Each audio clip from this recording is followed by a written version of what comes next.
For example 1, I want to combine like terms. The way we're going to do this is look across the expression and starting with the 2/3 xy, see if there are any other xy's present. And there are.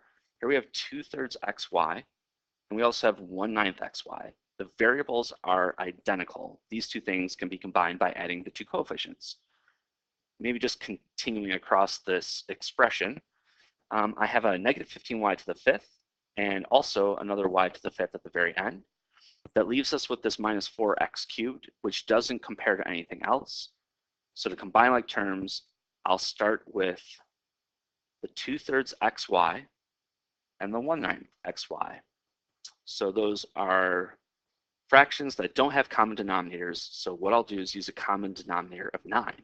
So for the 2/3 xy, if I multiply by 3, that gives me 6/9 xy.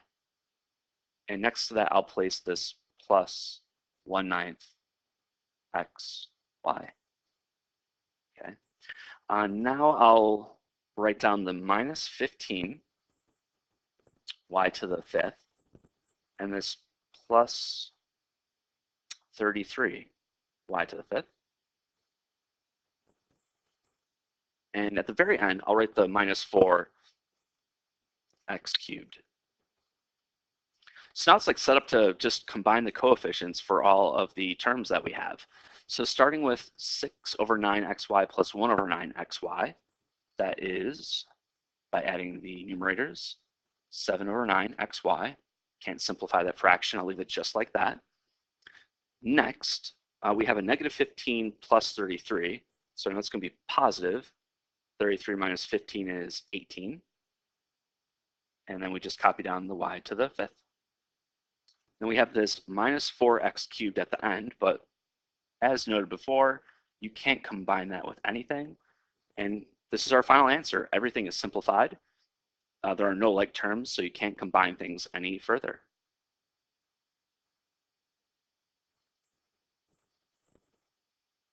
All right, so the second topic is going to be using the distributive property to multiply. Here we have a 7y, and we're multiplying it to 3 terms. The distributive property says that you can take the term outside the parentheses and multiply it to the terms inside the parentheses. I think it'll be relatively simple for this expression, even though there are 3 terms inside the parentheses. But starting with 7y times 2, we'll multiply the 2 numbers together, so we get 14.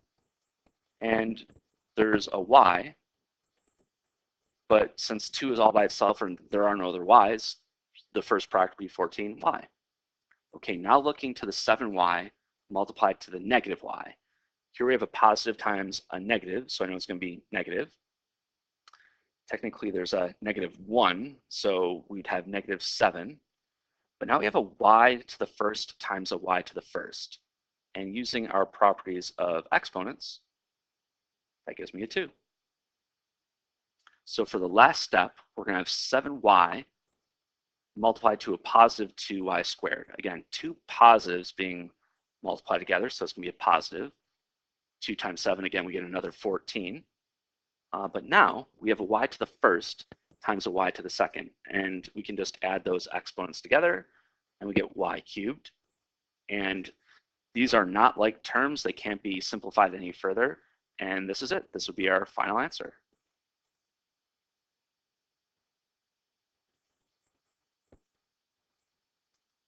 So for example 3, same idea as the previous example, but this is a little bit more complicated. We have a fraction of 1/5 times AB. There's 2 variables.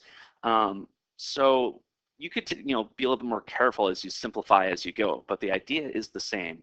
When I look at multiplying 1/5 AB into the parentheses, it's still the first term to the second term, and then to this last third term. Still works the same way. 1/5 AB is multiplied to all 3 of those.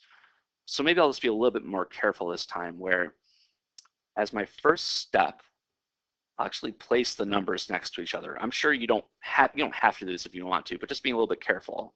When I multiply 1/5 AB to 10B cubed, maybe I'll start by saying, okay, it's going to be 1/5 And then next to it, I'll place the, well, we have 10 over 1.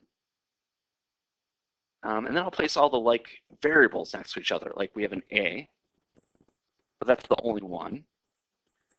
And we have a b to the first times b cubed. So, if it's kind of a messy expression, it might be nice to place all the coefficients next to each other, place all the similar variables next to each other, just like do that all the way down the line and then simplify as like your very last step. So I think that's what I'll continue to do here. We have 1/5 AB multiplied to now negative 15a to the negative 1. So same idea. I'll have, well, we have this minus 1/5 times, I'll write it as 15 over 1. I have an a to the first times a to the negative 1. And I also have b. And I guess I'll place it in there, but that's to the first power. And then as the last step, this is also going to be negative. We have 1/5. And there's this 50 here. So it's going to be 50 over 1. I have an a to the first times an a to the first.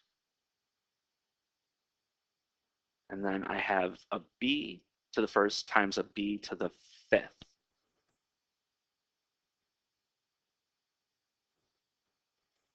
All right. So I'm just going to go across this expression and just start simplifying what I can. Okay, so 1/5 and 10. Okay, well, 5 goes into itself once, and it goes into 10 twice. I think that's all I'm really going to have to do here. The coefficients is going to be 2.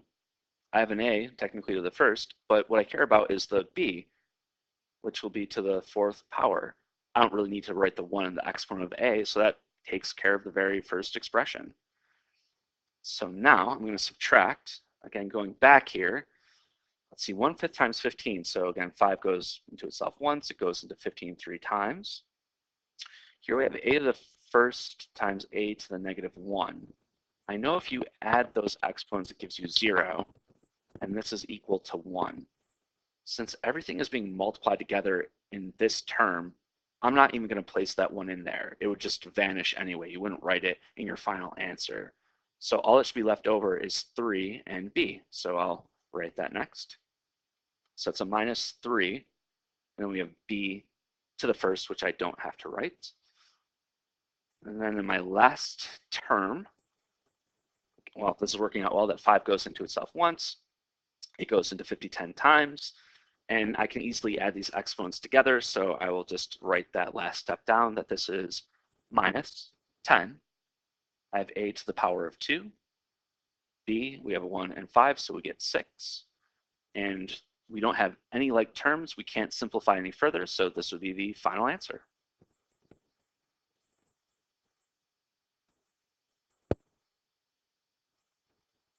For example, for the last example, you can have several sets of parentheses in a given expression. I guess a good approach here would be to start inside and work your way out, and then combining like terms as you go.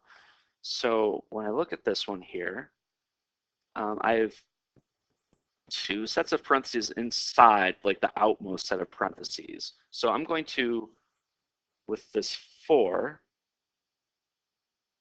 just note that I have to distribute that to both terms.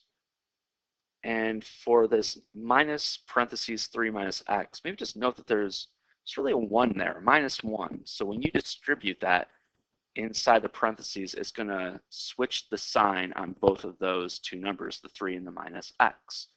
So at this point, I'm going to copy down what we have after we distribute the 4 and the minus 1, leaving everything else alone.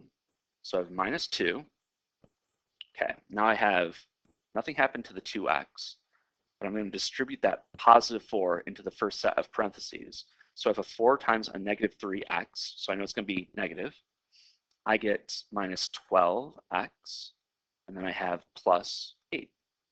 And I'm just going to continue to the next set of parentheses where I have a negative 1. So that's going to give us a negative 3, but now we're going to have a positive x, since a negative times a negative is a positive. And then that takes care of the parentheses within the parentheses. And at this point, you could distribute the negative 2, But maybe just to make it look a little nicer, how about we simplify inside the parentheses first, and then we'll distribute the -2. I'm doing it this way because we'll be distributing to fewer things. All right, so we have, let's see, got a 2x, a -12x, and then a positive x at the end. So, okay, if we do just thinking about the coefficients, since these are like terms, let's see, I'll start copying down -2. So it's like, how many x's do we have?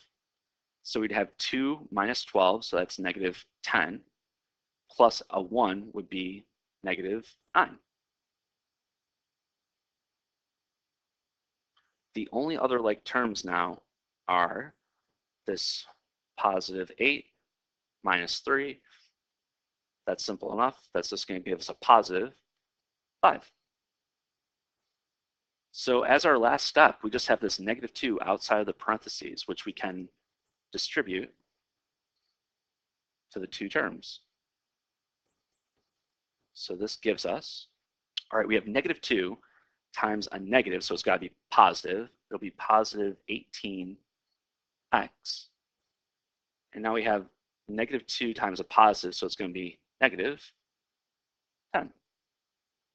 And that is our final answer for example 4. Everything is simplified and there are no like terms.